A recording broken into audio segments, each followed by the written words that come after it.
Hello and welcome to a special edition of The Hot Seat. I'm here with Dr. Michael Bruter to discuss Francois Hollande's victory in the French presidential elections. Welcome, Michael. Thank you. Good morning. So what factors explain Hollande's victory in the French presidential election? Well, one of the difficulties we have as political scientists is to try and understand if we are trying to explain Hollande's victory or Sarkozy's defeat, because it seems that the French president was so unpopular in recent months that everybody had actually predicted an even more widespread defeat by the incumbent president. So I think that mostly Hollande has been brought in because people wanted to try something else. So it's a defeat for the incumbent rather than a victory for the challenger, you think? I think so. I mean, when we ask questions to citizens about whether they actually voted for a candidate they really believed in, or whether they were more likely to choose between the least evil, and unfortunately a majority of respondents were actually fairly pessimistic about the way they actually voted and said that they didn't really have a positive choice they wanted to adhere to.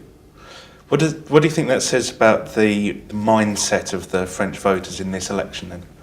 Well, I think the French people are exceptionally cynical and worried. I mean, we conducted a large survey for the election with several waves, and we actually asked people how they were reacting during the campaign, and we had a lot of expressions of anger, skepticism, and worries as well. I mean, people were both worried about what would happen if Sarkozy won and if Hollande won. They were even worried about what would happen if some of the smaller parties like the National Front did good scores as well. So it seems that the French people were both very interested in the election in the sense that they actually went to vote in very large numbers. I mean, over 80% turnout is actually very good. But also with no small amount of disillusion when actually going to the polling booths. And how much was the domestic situation? How important was that compared to the wider European situation? Obviously, France being one of the major players within the Eurozone and the EU.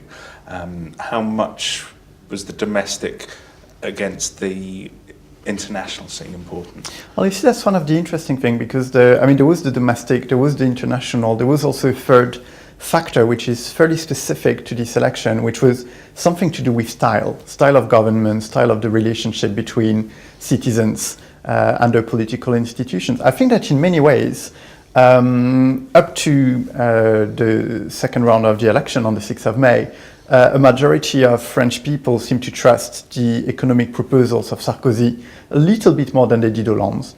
At the same time, they were also really keen on the idea that austerity would not come without some sort of impetus for growth as well. But I think that by and large, the French people were convinced that austerity was both needed domestically and at the European level. But I think that at the same time, there was that perception that Sarkozy, even though he was implementing austerity at the national level, was not actually living in a sufficiently austere style, and was in some ways sending the wrong signals to voters symbolically, and I think that's what he was also punished for. You touched on economics there. Do you think this is going to lead to a shift within the economic mainstream within France, within Europe, and move to a more Keynesian approach to boosting demand rather than austerity and cuts? I think that my personal guess, and obviously it's very difficult to know in advance to what extent Hollande will implement the various parts of his programs. My guess is that the people on the right and the people on the left equally over-dramatize the economic impact of Hollande's victory. I mean, one thing to remember already was that Hollande, to be the candidate of the Socialist Party, had to go through a primary election in the autumn, and in that election he was the candidate with the most centrist, sort of, neo-Blairite program. So he was not really promising a lot of Canadian intervention from the state. He's never been known as a left-wing socialist in France.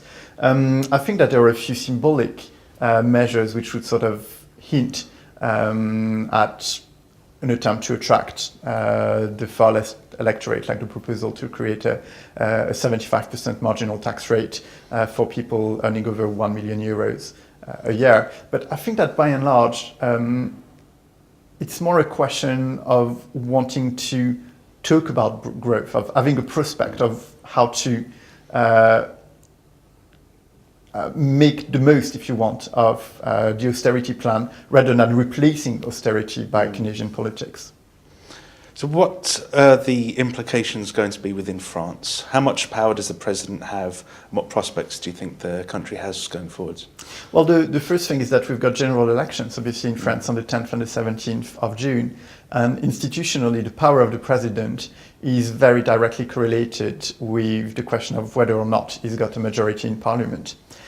When the president and the parliament belong from the same majority, then the president is actually very powerful, because his parliament would not dare to actually go against the president's will, and then he would actually have a fairly dominant say on the way the country is actually governed. But if for whatever reason the right won the general election, which is still perfectly possible, or if there was a hung parliament with no clear majority, then Hollande would be limited in terms of his power to some more symbolic attributes.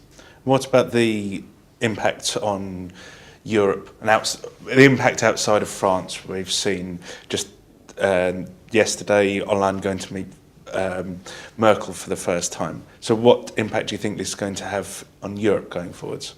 Well, the paradoxical element now is that, in a way, many people thought that Hollande had to actually sing a different tune, if you want, from Sarkozy and Merkel, because he was campaigning for election. Now he's been elected, he doesn't need to do that anymore. But at the same time, Merkel is starting to be campaigning herself for a re-election in a few months. So the sort of balance of power between the two is slightly shifting in terms of Merkel having to actually offer something to her voters as well.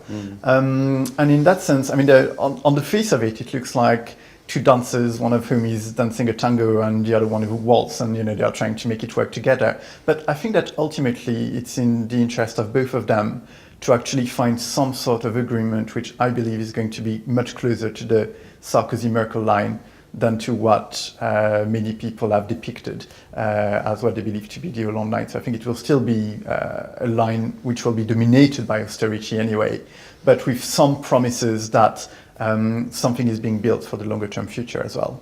Do you see any great impact on Britain of Hollande's victory? I think that it will certainly cheer up the Labour Party, which is already being more cheerful for a number of reasons anyway, but also because it seems to correspond to a sort of general European dynamic about, left-wing politics becoming sort of a bit more credible, more trendy than they were a few years ago. One of the great paradoxes about Britain is that regardless of whether people think that it is different or similar to the rest of Europe, in terms of political cycles, it's always been perfectly in tune with the rest of the continent. And in that sense, I think that the main issue for the British government at this stage is that Britain seems to be the only country left with a clear double-dip recession, apart from a few other players like Greece. And as such, I think that Cameron will probably try and get his role to play as well in the sort of dialogue between Hollande and Merkel to actually show that he's also part of the sort of global European recovery. Thank you very much, Dr. Michael Pruitt. You're off the hot seat. Thank you very much.